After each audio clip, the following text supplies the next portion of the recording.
Jai Gurudev, dear students. Welcome to the online classes of Sri Guru Kripa Senior Secondary School, Raipur. Dear students, पिछले video से हमने एक नया chapter ए hero की शुरुआत कर ली थी. उसका परिचय और उस पाठ का कुछ हिस्सा हमने पिछले वीडियो में बताया था. आर के नारायणन की मालगुडी डेज जो रचना है उसमें से ली हुई ये एक कहानी है जो कि इस बात को बताती है कि व्यक्ति में यदि साहस हो तो वो कुछ भी काम कर सकता है. एक पिता और पुत्र में इस बात को लेकर ही शर्त लगती है और पुत्र जिसका नाम स्वामी होता है उसे उसका पिता ये सिद्ध करने के लिए कि वह साहसी है एक रात अपने ऑफिस के कमरे में सोने के लिए कहता है. जब ये बात होती है तो वो लड़का जो है उस बात से पीछे हटना चाहता है, यानी उसमें हिम्मत नहीं है वो अकेला किसी रूम में सो सके. तो वो चुपके से अपने पिता के पास से निकलकर अपनी दादी माँ के पास सो जाता है और वहाँ जाकर कंबल ओढ़कर पास में लेट जाता है. उसके बाद क्या होता है वो आज से हम देखते हैं. ग्रैनी सेड, जब वो दादी माँ के पास कंबल ओढ़कर सो गया तो ग्रैनी सेड, दादी माँ ने कहा, डोंट कवर योर फेस, तुम्हारे मुंह को मत ढको. Are you really very sleepy, क्या तुम्हें वास्तव में बहुत ज़्यादा नींद आ रही है. Swami lent over and whispered. Whispered का मतलब क्या होता है? फुसफुसाना. क्या होता है? फुसफुसाना.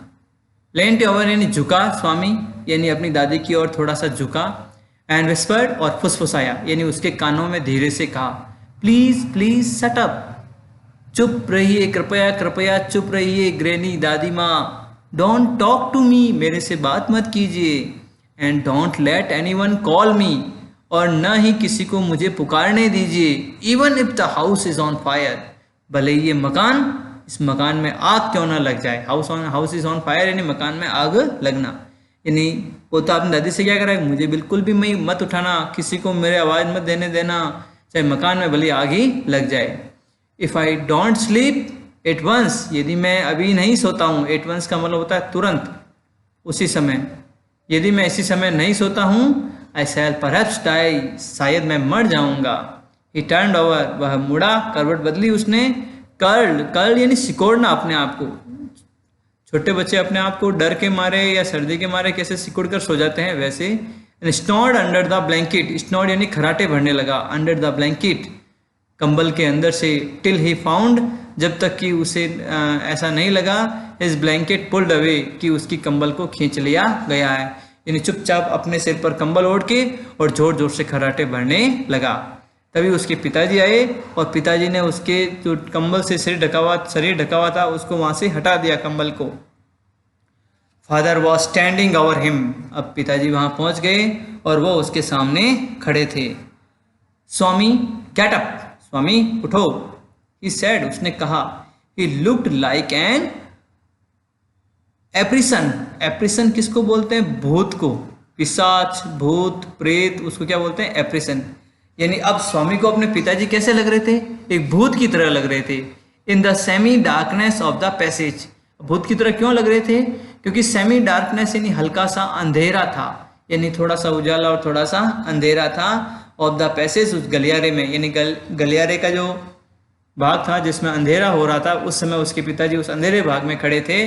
तो ज्यों ही स्वामी के पास आए तो उन्होंने आंखें खोली, स्वामी में ऐसा लगा कि सामने कोई भूत खड़ा हो. अब of the passage which was lit, यहाँ विच जो वर्ड आया वो पैसेज के लिए है. विच वॉज लिट यानी जो कि प्रकाशित था. लिट का मतलब क्या होता है? प्रकाशित हो चुका या प्रकाशित हुआ. Lit by a cone of light, cone यानी शंकु आकार का जो प्रकाश था उससे.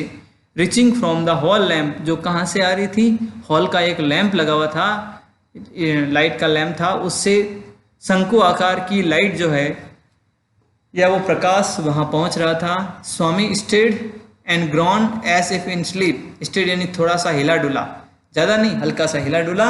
एंड ग्रॉन्ड, और भय के मारे खराटे, जोर जोर से खराटे भरने लगा. एज इफ इन स्लीप, मानो वो काव नींद में हो. यानी उसके पिताजी के सामने नाटक करने लगा, कह रहे मुझे तो बहुत गहरी नींद आ रही है, और वो चुपचाप पड़ा रहा. फादर सेड, पिताजी ने कहा, गेट अप स्वामी, जल्दी उठ जाओ स्वामी. ग्रैनी प्लीडेड, तो उसकी दादी माँ उसके पास में बैठी थी, उसने आग्रह किया। प्लीड का मतलब क्या होता है? आग्रह करना, किसी से निवेदन करते हैं, रिक्वेस्ट करते हैं, तो आग्रह किया। Y do you disturb him? तुम उसे क्यों बाधा पहुंचा रहे हो, क्यों परेशान कर रहे हो? गेट अप स्वामी, उठ जाओ Swami. He said for the fourth time, उसने चौथी बार कहा। एंड स्वामी गॉट अप, और स्वामी उठ गया। पहली बार कहा, नहीं उठा। दूसरी बार कहा, नहीं उठा। तीसरी बार कहा, नहीं उठा। और चौथी बार जब कहा तो स्वामी उठ गया। Father rolled up his bed, पिता ने क्या किया? उसके बिस्तर को गोल गोल कर लिया। बिस्तर को इकट्ठा करते ना, तो वैसे गोल गोल कर लिया। Took it under his arm, और उस बिस्तर को अपने बाहों के नीचे, भुजाओं के नीचे ले लिया। एंड सेड, और कहा, कम विथ मी, चलो मेरे साथ। स्वामी लुक्ड एट ग्रैनी, स्वामी ने दादी की ओर देखा। हेजिटेटेड, हिचकिचाते हुए, फॉर ए मोमेंट, एक पल। एंड फॉलोड हिज फादर, और अपने पिता का अनुकरण किया। Into the office room, office room की ओर। यानी उसने दादी की ओर देखा जैसे उसे दया की भीख मांग रहा हो दादी से, और फिर चुपचाप अपने पिता के पीछे पीछे उनके ऑफिस रूम में चला गया। ऑन द वे, रास्ते में, he threw a look of appeal. Look of appeal का मतलब याचना भरी दृष्टि। जैसे आप किसी से कुछ काम करवाना चाहते हैं और कैसे यूं याचना भरी दृष्टि देकर उसकी तरफ देखते हैं कि प्लीज मेरा काम करवा दीजिए, तो ठीक वैसे के वैसे स्वामी ने भी क्या किया? Three way look of appeal, यानी याचना भरी दृष्टि डाली। किस पर? एट हिज मदर, उसकी माँ पर। यानी ये इशारा करते हुए, मम्मी प्लीज मुझे छुड़ाइए ना। Y do you, and she said, और तब उसने कहा, उसने किसने? उसकी माँ ने क्या कहा? Why do you take him to the office, तुम उसे ऑफिस क्यों ले जा रहे हो? ये बात किसने कही? स्वामी की माँ ने। किससे कही? स्वामी के पिताजी से। तो स्वामी की माँ ने उसके पिताजी से क्या कहा? Why do you take him to the office, तुम उसे ऑफिस क्यों ले जा रहे हो? ऑफिस रूम, ऑफिस के कमरे में क्यों ले जा रहे हो? He can sleep in the hall, I think, मैं सोचती हूँ वह हॉल में सो सकता है। आई डोंट थिंक सो, मैं ऐसा नहीं सोचता। फादर सेड, पिता ने कहा। And Swami slunk behind him with bowed head, slunk यानी छिप जाना, पीछे चला जाना। बिहाइंड हिम, उसके पीछे। विद बाउड हेड, अपना सिर झुकाए हुए। स्वामी चुपचाप अपना सिर झुकाए हुए उसके पीछे की ओर चला गया। Let me sleep in the hall father, मुझे हॉल में सोने दीजिए पिताजी। स्वामी प्लीडेड, स्वामी ने आग्रह किया। Your office room is very dusty, आपके ऑफिस का जो कमरा है वो बहुत ही धूल वाला है। And there may be Scorpions, scorpion किसको बोलते हैं? बिच्छू को। स्कॉर्पियंस का मतलब क्या होता है? बिच्छू। There may be scorpions behind your law books, और आपकी जो वकालत की किताबें हैं शायद हो सकता है उनके पीछे बहुत सारे बिच्छू हो। There are no scorpions little fellow, वहाँ कोई बिच्छू नहीं है छोटे साथी। Sleep on the bench if you like, और अगर तुम्हें लगता है ऐसा कुछ है तो तुम ऐसा करना, बेंच पे सो जाना। तुम्हें अच्छा लगता है तो तुम बेंच पे सो जाना। यानी स्वामी के पिताजी ने ये तय कर लिया था कि आज स्वामी को मेरे कार्यालय वाले कमरे में सुलाना ही है। और क्यों ऐसा वो सोच रहा था वो आगे जाके बताएगा। Can I have a lamp burning in the room, क्या मैं कमरे में एक लैंप जलाकर सो सकता हूँ? नो, नहीं। You must learn not to be afraid of darkness. अब देखो यहाँ आ गया उसका उद्देश्य, जो ये सारा था स्वामी को अलग रूम में या एकांत रूम में सुलाना, उसका उद्देश्य क्या था? Not to be afraid of darkness, कि स्वामी इस बात को सीख जाए उसे अंधेरे से डरना नहीं है। यू मस्ट लर्न, तुम्हें सीखना चाहिए। Not to be afraid of darkness, अंधेरे से नहीं डरना है। It is only a question of habit, यह केवल एक आदत का सवाल है। You must cultivate good habits, और तुम्हें अच्छी आदतें अपनानी चाहिए, अपने मन में, अपने अंदर उत्पन्न करनी चाहिए।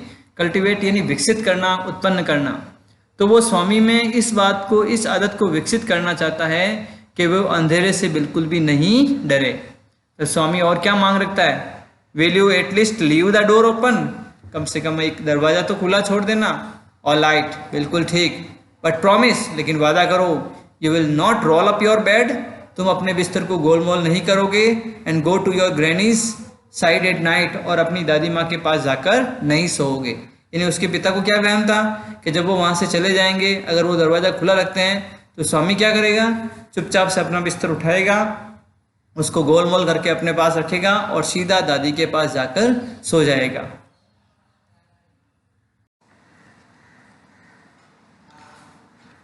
Night, if you do it, यदि तुम ऐसा करते हो, माइंड यू, तुम समझ लेना, I will make you the laughing stock of your school. Laughing stock का मतलब ये होता है कि एक हंसी का क्या कह सकते हो, शिकार, या हंसी का एक हंसी का कारण बना देंगे वो, ऑफ योर स्कूल, इन तुम्हारे विद्यालय का। यानी वो मैं तुम्हारे स्कूल में जाके बताऊंगा कि तुम डरपोक हो, तुम में कुछ भी साहस नहीं है, तुम में कुछ भी शक्ति नहीं है, और इससे क्या होगा, तुम्हारे स्कूल के सारे बच्चे तुम पर हंसेंगे। Swami felt cut off from humanity. Cut off from humanity यानी मानवता से कटा हुआ। स्वामी ने ऐसा महसूस किया कि आज मानवता पूरी खत्म हो गई है। ही वॉज पेन्ड एंड एंग्री, उसे दुख भी हो रहा था और वह नाराज भी था। He did not like the strain of cruelty he saw in his father's nature. Strain का मतलब होता है प्रवृत्ति, किसी का व्यवहार। तो he did not like, उसे पसंद नहीं थी, the strain of cruelty, ये जो निर्दयता की प्रवृत्ति है, he saw in his father's nature, जो उसने अपने पिता के स्वभाव में देखी। He hated the newspaper, और उसने जो समाचार पत्र से भी घृणा की। क्यों? For printing the tigers story, जिसने उस बाघ की कहानी को छापा था, और उस कहानी को पढ़ने के बाद ही स्वामी के साथ ये सारी घटनाएं हो रही थी। क्योंकि उस कहानी को पढ़ने के बाद उसके पिता में और उसमें एक छोटा सा बहस हुई, वार्ता हुई, जिसमें स्वामी ने जोर दिया कि साहसी व्यक्ति कुछ भी कर सकता है, उसमें कोई शरीर का कोई लेना देना नहीं होता। और तभी जो उसके पिता ने उससे कहा, चलो मैं देखता हूँ तुम में साहस कितना है। तो अब जो है वो उस समाचार पत्र से घृणा कर रहा था, और उस समाचार पत्र में छपी हुई उस कहानी से भी घृणा कर रहा था। He wished, उसने कामना की, that the tiger hadn't spared the boy, के उसे जो है लड़के को जीवित नहीं, बाघ जो है, बाघ को लड़के को जीवित नहीं छोड़ना चाहिए। यानी बाघ यदि लड़के को मार देता तो बिल्कुल वो बात ही खत्म हो जाती कि लड़कों में साहस है, बाघ में साहस नहीं है। Who did not appear to be a boy after all but a monster, who, जो, ये who किसके लिए आया है?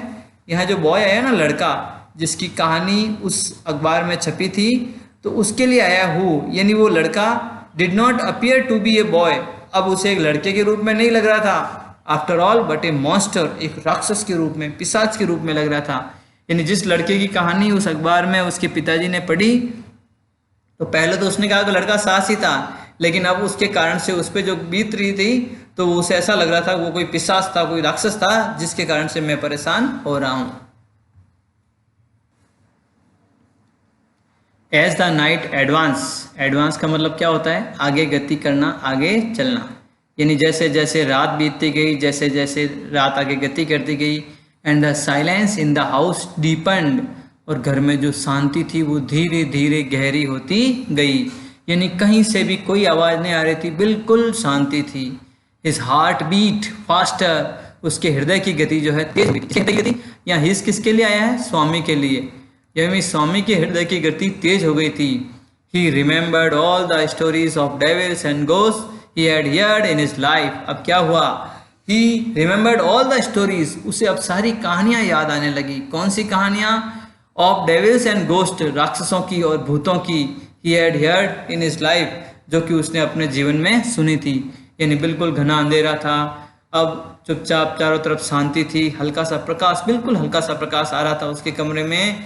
और जो ही ऐसी स्थिति हुई, धीरे धीरे सन्नाटा बढ़ता गया। तो स्वामी को जो है सारी अपनी पुरानी कहानियाँ, जो कि उसने भूतों के बारे में, पिशाचों के बारे में, राक्षसों के बारे में सुनी थी, वो सारी कहानियाँ उसे याद आने लगी।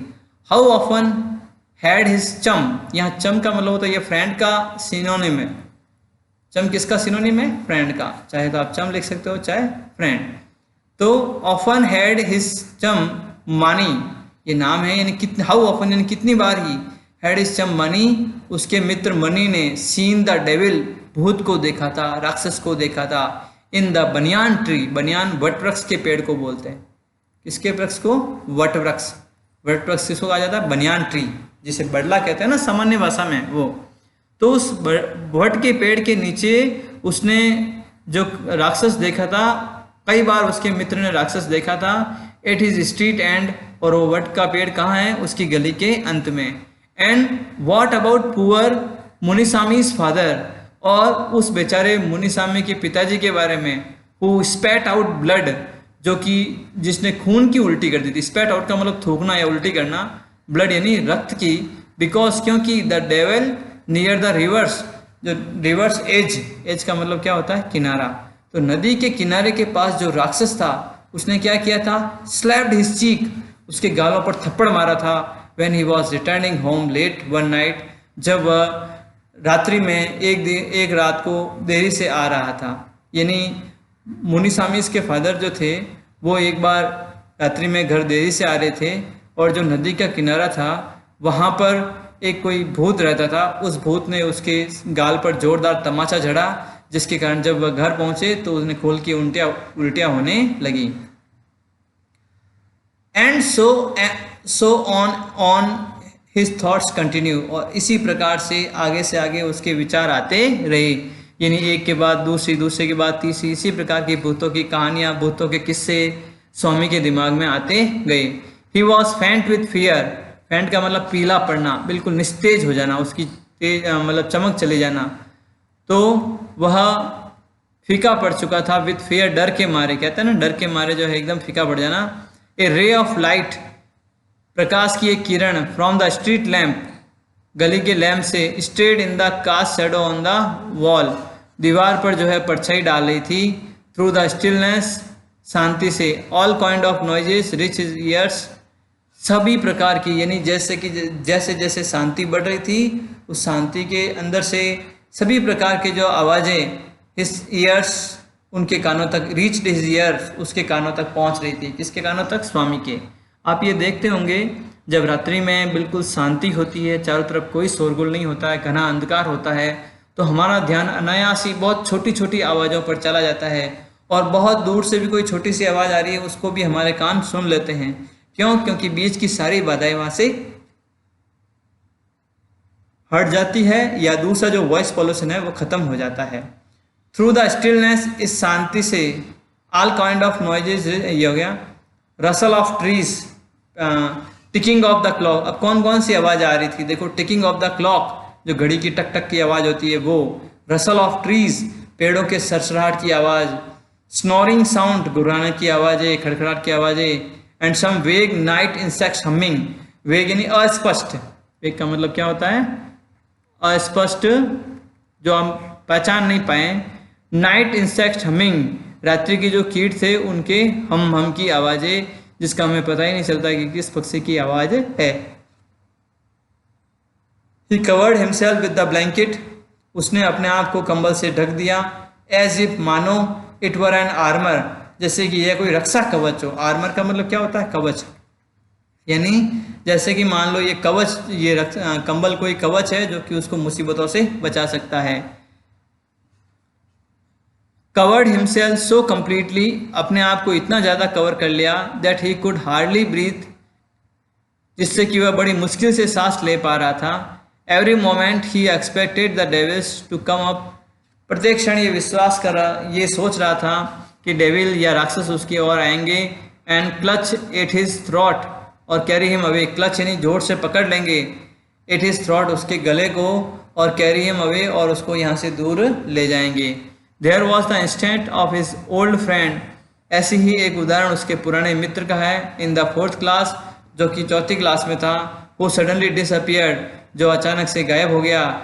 And we said to have been carried off by a ghost to Siam और नेपाल, और and was said to have been carried, और ऐसा लग रहा था कि वो ले जाया गया है बाई ए गोस्ट, एक भूत के द्वारा, टू सियाम और नेपाल, नेपाल में या सियाम में।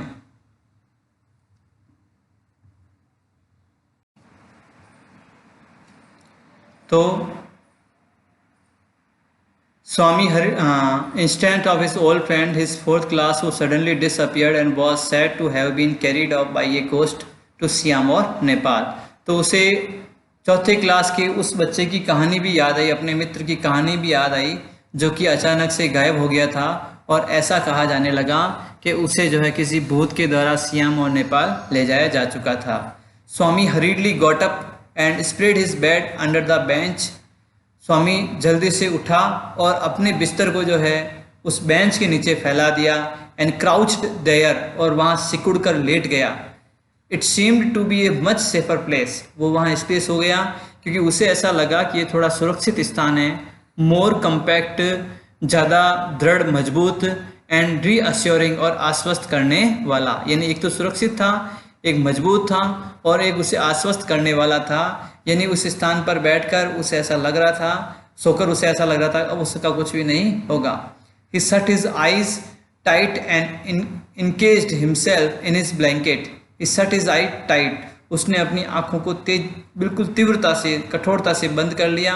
एंड इनकेस्ड यानी छुपा दिया अपने आप को, हिमसेल्फ अपने आप को, इन हिज ब्लैंकेट अपने कंबल में, वंस अगेन एक बार फिर से, एंड और अननाउन टू हिमसेल्फ और अपने आप को न जानते हुए कि मैं नहीं सो रहा हूँ या ऐसा सोचते हुए, फेल asleep सो गया, एंड इन स्लीप और नींद में he was raked with nightmares.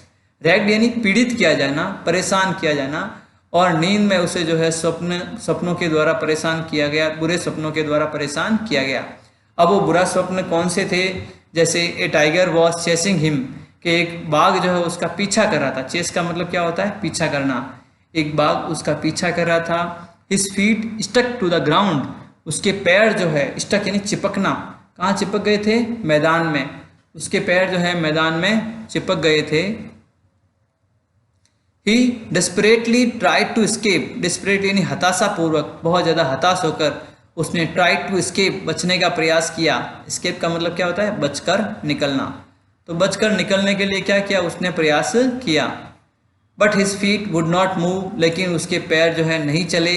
The tiger was at his back, जो बाघ था उसके पीठ के पीछे था। And he could hear it's clause, वह उसके पंजों को सुन सकता था। स्क्रैच द ग्राउंड, जो कि वो मैदान पर कुरच रहा था, यानी अपने पंजे बार बार मैदान पर रगड़ रहा था। Scratch scratch and then a light thud, और फिर एक छोटी सी धमकी आवाज़, यानी कोई चीज़ गिरती है धड़ाम से, वैसी आवाज़ उसे सुनाई दी। Swami tried to open his eyes, अब स्वामी ने क्या कोशिश की कि चलो मैं ऐसा करता हूँ, आंखें खोल के देखता हूँ कि ये चीज़ क्या है। But his eyelids would not open, लेकिन उसकी आंखों की पलकें जो है खुली नहीं, डर के मारे उसकी आंखों की पलकें ही नहीं खुली। एंड द नाइटमेयर कंटिन्यूड, और जो बुरा स्वप्न था वो लगातार चलता रहा। It threatened to continue all his life, और ये उसके पूरे जीवन भर उसे परेशान करता रहा। स्वामी ग्रॉन्ड इन डिस्पेयर, ग्रॉन्ड का मतलब कराना, कराते हैं, चिल्लाते हैं, चीखते चिल्लाते हैं ना, तो कराना, करा रहा था। इन डिस्पेयर यानी हताशा से। वॉट एन इनस्केपेबल ड्रीम, कैसा सपना था जिससे बचा भी नहीं जा सकता। तो स्टूडेंट्स, आज के वीडियो में हम इतना ही पढ़ेंगे। शेष भाग जो है हम अगले वीडियो में इसका पूरा करेंगे और इसके क्वेश्चन आंसर जो है आपको देंगे। तो आज के वीडियो में आपने देखा किस तरह से उसके पिता की जिद की वजह से जो है स्वामी को उसके पिता के कार्यालय वाले कक्ष में सोना पड़ा, मजबूरी से ज़बरदस्ती उसे सोना पड़ा, और वहाँ सोते हुए उसे किस प्रकार के अनुभव हुए, किस प्रकार के डर का उसने सामना किया, किस प्रकार से वो डरा हुआ महसूस कर रहा था, और कैसे कैसे उसे बुरे सपने आ रहे थे। और जब ये सपना आ रहा था और उसने एक धम की आवाज़ सुनी, उसके बाद की क्या स्थिति होती है, ये हम अगले वीडियो में देखेंगे। थैंक्स एंड जय गुरुदेव।